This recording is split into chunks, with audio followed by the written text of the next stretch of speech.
नमस्कार, आप देख रहे हैं जबलपुर एक्सप्रेस और मैं हूं आपके साथ कंचन। आई नजर डालते हैं जबलपुर की कुछ खास खबरों पर और सबसे पहले बात करते हैं आज की न्यूज हेडलाइंस की। 6 लाख की मांग पूरी न होने पर विवाहिता की संदिग्ध मौत, परिजनों ने लगाया जहर देकर हत्या का आरोप।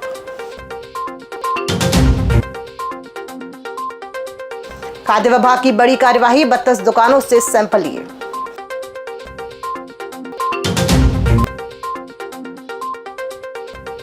पनागर में युवती पर जानलेवा हमला, आरोपी गिरफ्तार।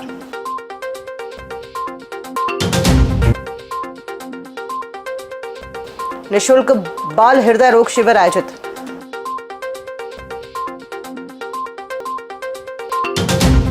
मृतका के परिजनों का आरोप है कि सुबह 5:55 पर उनके मोबाइल पर भेजे गए वीडियो में युवती पूजा तड़पती हुई नजर आ रही थी, जबकि उसकी ननंद उसको कुछ पिलाती दिखाई दे रही है।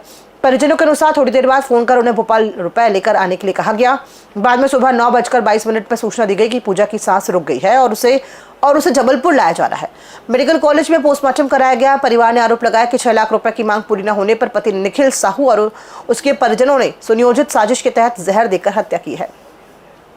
हमको न्याय चाहिए, हमारी बेटी को मारे ये हत्यारों ने, इनको सजा होना चाहिए जेल की। 10 लाख रुपए मंगा रहे थे, हम बोले 4 लाख रुपए ले लो, अभी नहीं है हमारे पास। बोले ठीक है आप शादी कर लो। हम शादी कर लिए। ये उज्जैन के लिए लड़की को ले गए वहाँ पलटे मारने के लिए। हम बोले कि वहाँ नहीं जाना है, लेकिन बोले नहीं कुछ नहीं होता। वहाँ ले गए और वहाँ जाकर तड़पा तड़पा कर मेरी बेटी को मार डाले। मेरी भोली सी बेटी कभी सिर तक नहीं तो कब बोले मिर्गी आ रही है, ये आ रहा, कुछ नहीं हुआ मेरी बेटी को बचपन से। 6 फरवरी को 6 फरवरी 2026। उसको सांस लेने में दिक्कत हो रही थी, पर इन लोगों ने आज उनके ससुराल वालों ने, उनके ससुराल निखिल, नम्रता, ज्योति और नरेश, चारों लोग उन दोनों थे, लेकिन दोनों सियाने थे। उनको तो बचाना था कि ये लड़की तड़प रही है, लेकिन उन लोगों ने वीडियो बना रहे हैं। नरेश बना रहा वीडियो और वो हाथ मल रही है, लेकिन एडमिट नहीं किया उसने। अगर वो एडमिट कर देती मेरी बेटी बच जाती। लेकिन मेरी बेटी का न्याय चाहिए, मुझे न्याय चाहिए और उनको जेल की सजा होना चाहिए। सारे समाज और परिवार के लोगों के साथ इनका कहना है कि इनकी बहन पूजा साहू का विवाह निखिल साहू से हुआ था और एक दिन निखिल साहू अपने परिवार के साथ इनकी बहन को उज्जैन लेके जाते हैं और उज्जैन में उसकी तबीयत खराब होती है और कुछ ऐसी संदिग्ध एक वीडियो इनको भेजते हैं कि वो कुछ तड़प रही है। और जब इसको भोपाल से उज्जैन से भोपाल के रास्ते जब यहाँ लाते हैं तो उनका कहना है उनके ससुराल वालों का कि तेंदुखेड़ा के पास उसकी मृत्यु हो गई और तेंदुखेड़ा थाने में उन्होंने सूचना दी है। इनको हमने आश्वस्त किया है कि यहाँ की वो बेटी है और नवविवाहिता थी और सारी पोस्टमार्टम होने के बाद जो मर्ग डायरी है वो तेंदुखेड़ा जाएगी। हम एसडीओपी तेंदुखेड़ा से बात करके जल्द ही इनके कथन करा के इसमें जो मायके वालों के कथन होंगे, जो कानून कहता है उसके हिसाब से कानूनी कार्रवाई तत्काल कराने हेतु इनको हमने आश्वस्त किया है। जबलपुर में खाद्य विभाग की टीम ने मिलावट और गुणवत्ता जांच के लिए अब तक 32 दुकानों से सैंपल एकत्र किए हैं। कार्रवाई के तहत विभिन्न खाद्य सामग्री के नमूने जांच के लिए प्रयोगशाला भेजे गए हैं। अधिकारियों के अनुसार 20 से 25 दिनों के भीतर जांच रिपोर्ट आने की संभावना है। रिपोर्ट के आधार पर दोषी पाए जाने पर संबंधित दुकानदारों पर नियमानुसार कार्रवाई की जाएगी। देखिए, हमने मंडे से ये होली के ओकेजन पर मिठाइयाँ, नमकीन और मैदे से बनी हुई कुछ चीज़ें जैसे गुजिया हो गया और भी सलोनी जैसी चीज़ें होती हैं, इनका बनना और इनका मार्केट में बिक्री होना ये थोड़ा-सा बढ़ जाता है। तो ये हमारा उत्तरदायित्व है कि हम ऐसी चीज़ों को लगातार इंस्पेक्शन करते रहें, चेक करते रहें। जहाँ पर इन चीज़ों को बनाया जाता है, मिठाइयाँ जहाँ बनाई जाती हैं, नमकीन जहाँ पे बनाए जाते हैं, उन संस्थानों को भी देखना होता है, क्योंकि किस परिस्थिति में बनाया जा रहा है, कैसे-कैसे इंग्रीडिएंट्स को यूज़ किया जा रहा है। अगर बेसन से बनी हुई मिठाई है, नमकीन है, तो वो बेसन का ही उपयोग हो, उसमें मटर के पाउडर का मिलावट ना हो। उनको कैसे किन कंडीशंस में रखा जाता है, जैसे नमकीन को तलने के लिए तेलों का कितना बार उपयोग हो रहा है, क्या लगातार एक ही तेल से नमकीन को तला जाता है। ये सारी चिंताएं हैं जो हमारे स्वास्थ्य से जुड़ी हुई हैं। इसलिए हम जो स्वीट स्टोर्स हैं, स्वीट बनाने की फैक्ट्रीज़ हैं, नमकीन बनाने की फैक्ट्रीज़ हैं, वहाँ का हम इंस्पेक्शन कर रहे हैं। मंडे से हम करीब 30 जगहों का इंस्पेक्शन अब कर चुके हैं और जैसे-जैसे त्यौहार आता जाएगा, हमारे ये जो कार्रवाइयाँ हैं वो थोड़ा और सघनता से हम इसमें कार्रवाई करेंगे, इंस्पेक्शंस करेंगे। जहाँ-जहाँ अभी जाँच की कोई गड़बड़ी पाई गई है, क्या मिलावट हुई है?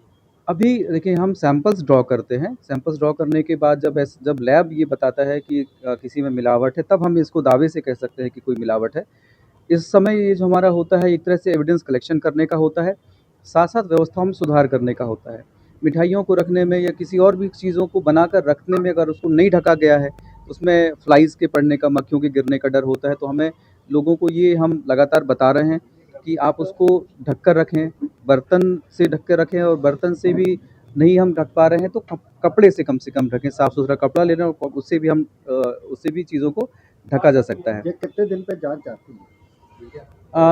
सैंपल्स की जो रिपोर्ट है, जैसे हम लैब में भेजते हैं, वो रिपोर्ट महीने से 1.5 महीने के आसपास तक में रिपोर्ट आती है।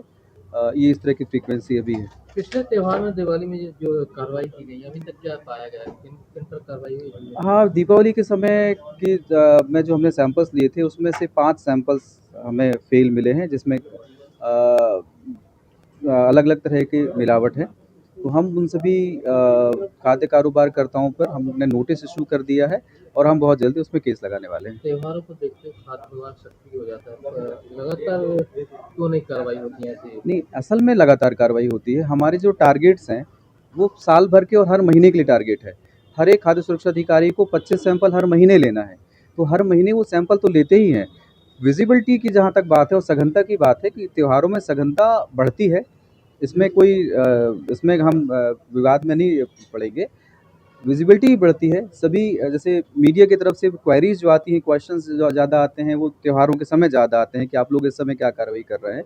तो उसका एक जो जवाब देने का, रिप्लाई करने का और हम आपको जानकारी देने का जो सिलसिला है, वो इस समय थोड़ा-सा ज़्यादा होता है। इसलिए ऐसा लगता है कि इस समय कार्रवाई ज़्यादा होती है। नंबर ऑफ़ सैंपल्स बढ़ते हैं।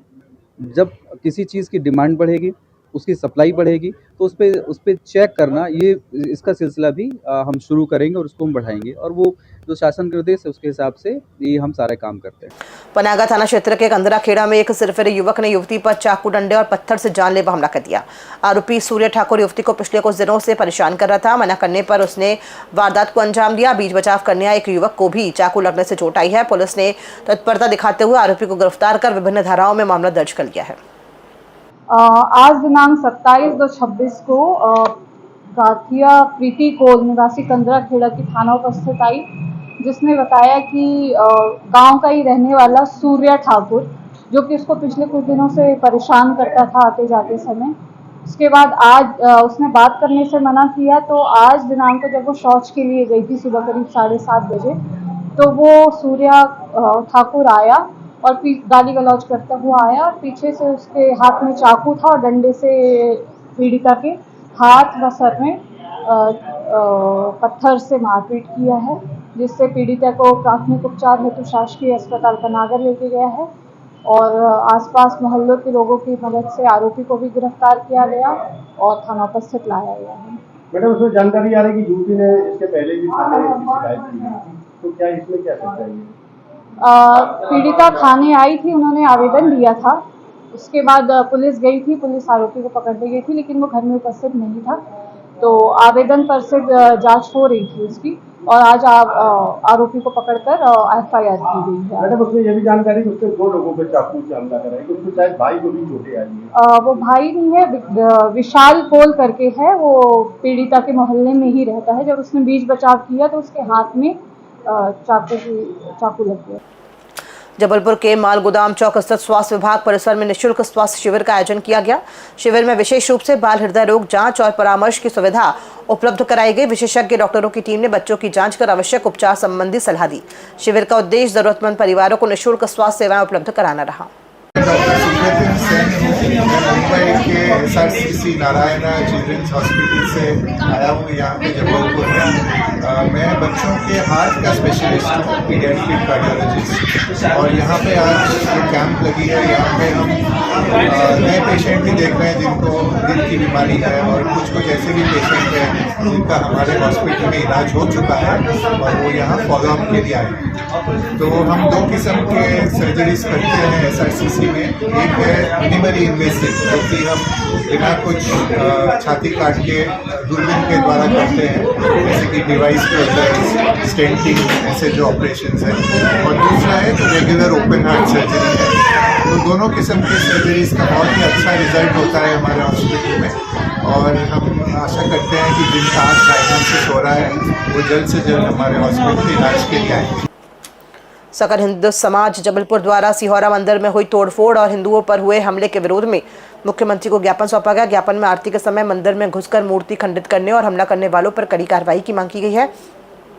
साथ ही गिरफ्तार किए गए निर्दोष लोगों को रिहाई की मांग भी उठाई गई। समाज ने चेतावनी दी है कि दोषियों पर सख्त कदम नहीं उठाए तो उग्र आंदोलन किया जाएगा। सिहोरा की घटना को लेकर के सकल हिंदू समाज के नेतृत्व में सिहोरा के कुछ पीड़ित परिवारों ने माननीय मुख्यमंत्री महोदय के नाम पर एक ज्ञापन प्रेषित किया गया है। उसमें उनके द्वारा मांग की गई है कि पुलिस की कार्रवाई में कुछ निर्दोष लोग भी के नाम भी आए हैं और वो अभी जेल में बंद है। उनकी मांग थी कि निष्पक्ष जांच की जावे और अगर वो दोषी नहीं है तो उन पर धाराएं कम की जावे, उन्हें जेल से रिहा करने में मदद की जाए। वहीं आप परिवार का कहना ये भी है कि पुलिस अपनी वाही के लिए जो है फर्जी मामले बनाए गए हैं। यही तो मैंने कहा है ना कि उनके द्वारा ये डिमांड की गई है कि कुछ निर्दोष लोगों को पुलिस की कार्रवाई में शामिल कर लिया गया है और उसकी निष्पक्ष जांच करके उन्हें बरी किया है। गुप्ता मेरे पिता है, मैं उनकी बेटी पायल गुप्ता हूँ। अभी मेरे पापा आरोपी सिद्ध नहीं हुए, मगर हर मीडिया वाले उनको आरोपी बनवारी गुप्ता नाम लेकर कह रहे हैं। मेरे पापा सिहोरा में समाज सेवा करते हैं, आज से नहीं पहले बहुत सालों से कर रहे हैं। रोज की तरह वो आजाद चौक में ही हमारा घर है, रोज की तरह वो आजाद चौक में खड़े थे। क्या वो कैमरे में दिख गए, इस वजह से उन्हें पुलिस ले गई अपने जेल में, वो भी झूठ बोलकर ले गई कि हम आपको पूछताछ के लिए लेकर चले गए। उसके बाद उनको जेल में कैद कर लिया गया। उनकी वैसे ही हेल्थ इशू अच्छी नहीं रहती है, वो अभी मेडिकल में भर्ती है, जेल से ही गए हैं। क्या ये उनके साथ अच्छा हो रहा है? उन्हें इतनी बड़ी बड़ी धाराएं लगा दी गई जो उन्होंने किया भी नहीं है।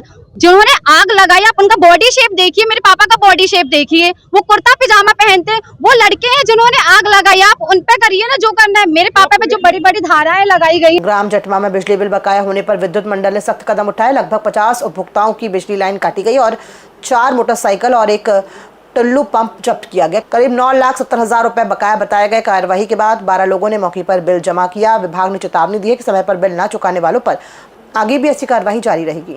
जबलपुर पुलिस की क्राइम ब्रांच और रांची थाना पुलिस ने शोभापुर क्षेत्र में हुई नकाबजनी का खुलासा करते हुए सुरेश चौधरी उर्फ सरू और जय चौधरी को गिरफ्तार किया है। पुलिस ने आरोपियों के पास से करीब 13 लाख रुपए कीमत के सोने चांदी के जेवर बरामद की है। सीसीटीवी फुटेज और मुखबिर की सूचना के आधार पर दोनों तक पहुंचा गया। पुलिस के अनुसार दोनों आरोपी आदतन अपराधी हैं और पहले भी कई मामले में संलिप्त रहे हैं। थाना रांझी में 10 तारीख को जनवरी की बात है, अपराध क्रमांक 22/26 दर्ज हुआ। चोरी का मामला था। मार्टिन खाखा करके जो फरियादी थे उन्होंने बताया कि उनके घर में चोरी हुई है।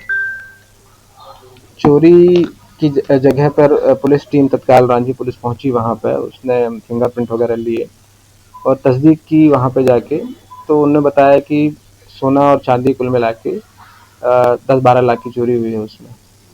फिर इसके बाद लगातार क्राइम की टीम और थाना रांझी पुलिस मिलकर सीसीटीवी फुटेज की तलाश करते रहे और एक संदेही हाथ में आया, सुरेश चौधरी और सुर्रू। उससे पूछताछ की गई तो उसने बताया कि मेरे साथ एक और जय चौधरी करके था। दोनों ने मिलके वहाँ गत रात को चोरी की थी, जिसमें करीब हमने 8 तोला माल रिकवर किया है, जिसमें 4 सोने की चूड़ियाँ हैं, 2 नेकलेस है, 5 अंगूठी हैं, कुछ कंगन है, कान के टॉप्स वगैरह हैं, पायल है, जैसा आप देख रहे हैं। और ये पुराने अपराधी हैं, मतलब इन पर लगभग 15-16 अपराध हैं। सुरेश और सुरू चौधरी पे, जय चौधरी पे भी 4 अपराध हैं और अलग अलग तरह के अपराध हैं। तो आतन अपराधी हैं ये। और जैसा कि पुलिस अधीक्षक महोदय के निर्देशन में लगातार क्राइम की टीम, रांझी टीम और पूरी जबलपुर पुलिस आरोपियों को तलाश तलाशी में जुटी हुई है। उसी की कड़ी में एक सफलता मिली। खबरों में फिलहाल इतना ही। दीजिए इजाजत, नमस्कार।